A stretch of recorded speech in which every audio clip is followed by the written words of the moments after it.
Eto na nga ba yung sinasabi ko eh. Nagbunga din mga minamahal. Itong ginagawang delaying tactics ni Chis Escudero kung kaya't sinugod sila ng napakaraming grupo. Talagang kino-call out. Lalo na itong si Quezon. Nasimulan na ang impeachment. Abay mukhang mas magiging mas malala pa to sa people power pagdating ng araw kapag yan ay hindi na ituloy. Kasi lagi nilang pinag-aawayan, pwede bang itawid yan from 19th to 20th Congress? Yan na naman yung mga palusot nila ngayon. But anyway, mga minamahal, eto, mga mamamayang Pilipino to pakita natin sa inyo mga minamahal.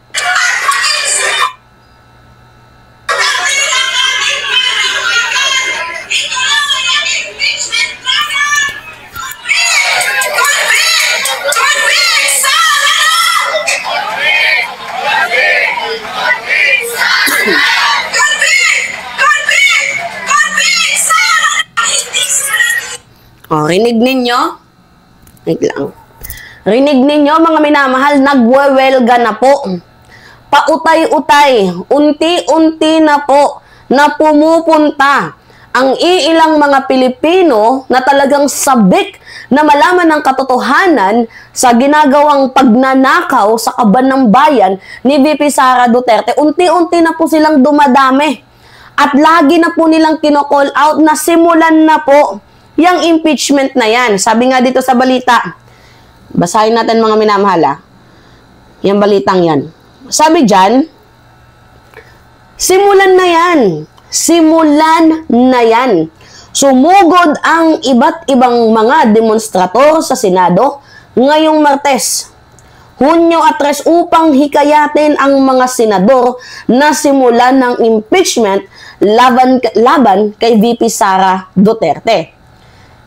Isinabay ang demonstrasyon sa paggunita ng ika-100 na araw na anibersaryo ng isinumite ng Kamara de Representantes ang Article of Impeachment sa Senado noong February 5. Pang 100 days na pero wala pa ding ginagawang aksyon ang Senado dyan. Tapos isang oras lang nagaganapin, pinagkakait pa ni SP ng ating Senate President. Nakakaloka yun mga minamahal. 'Di ba? So actually nakaka-proud yung iba nating mga Pilipino na talagang imagine niyo may mga trabaho yang mga yan pero isiningit sa kanilang oras ang pag-call out. Syempre kailangan natin ng transparency.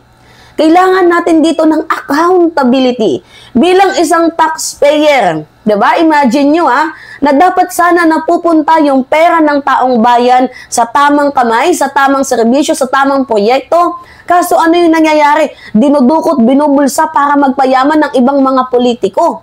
Kaya nga dapat panagutin ang merong pananagutan. Kaya dapat harapin at simulan na itong impeachment.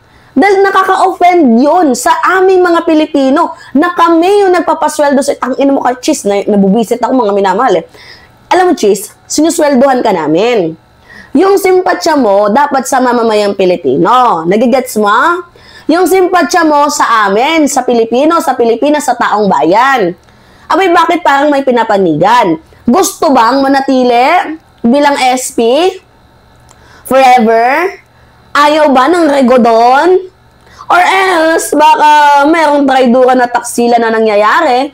Uy, nagtatanong lamang po. Reputasyon mo ang nakasalalay dito. Tandaan mo yan. Lalo pat ang dami mong issue. Diba mga minamahal?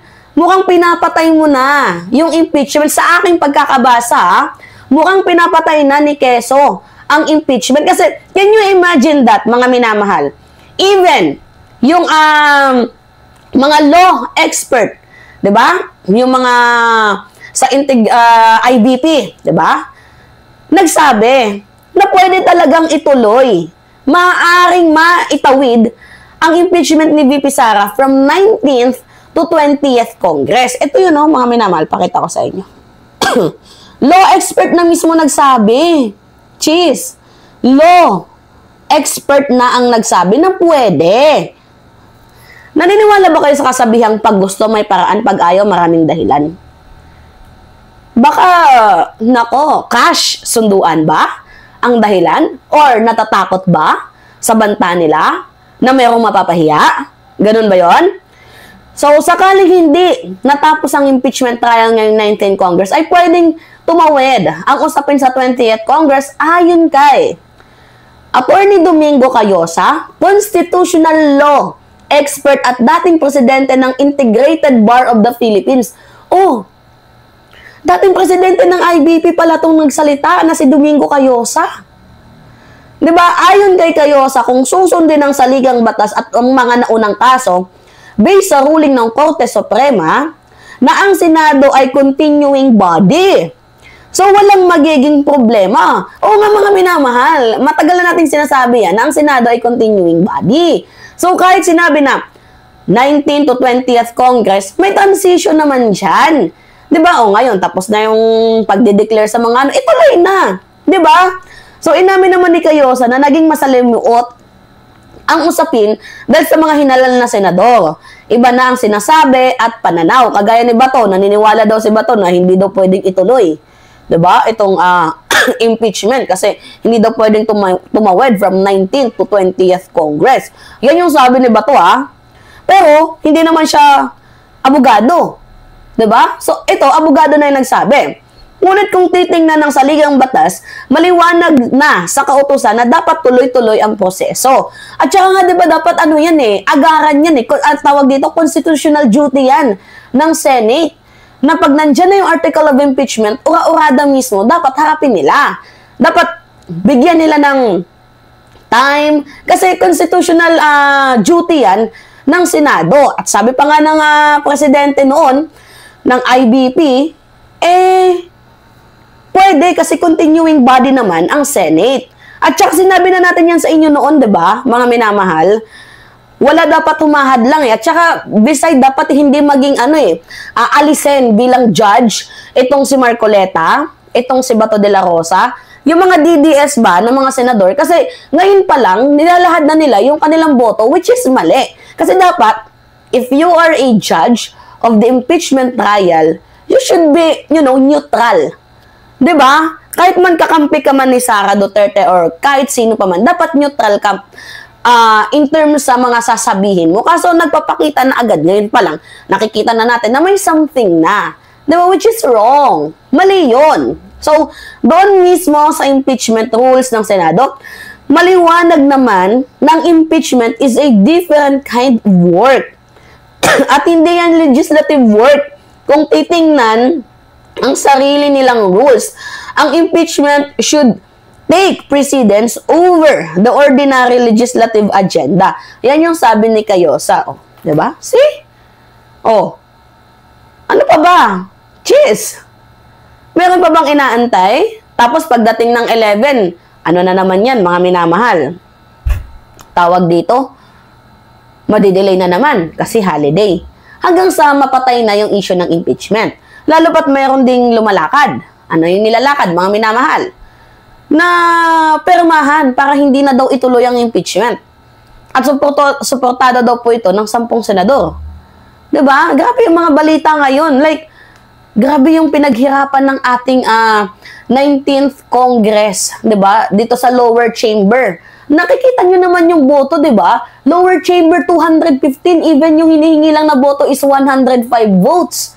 Lumagpas, sobrang dami. Gets ninyo, mga minamahal?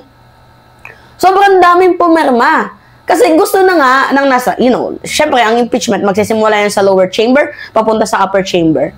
Pag nandito sa upper chamber, syempre constitutional duty yan ng Senado, natanggapin yan. Hindi naman nila pwedeng ipagsawalang bahala yan dahil mas napabilis yung proseso ng impeachment, kaya na-impeach itong si BP Sara dahil nakakuha agad ng madaming boto. Diba? Hindi na dinaan sa grupo-grupo, kundi boto talaga mismo, mga minamahal. At malala nga sorpresa, February 5, pagbubukas yun ng sesyon. Tama ba ako? Ng lower house. Alright. Going back sa ating topic, mga minamahal, dapat ituloy na itong impeachment laban kay VP Sara Duterte. Dahil unang-una, kailangan panagutin, diba?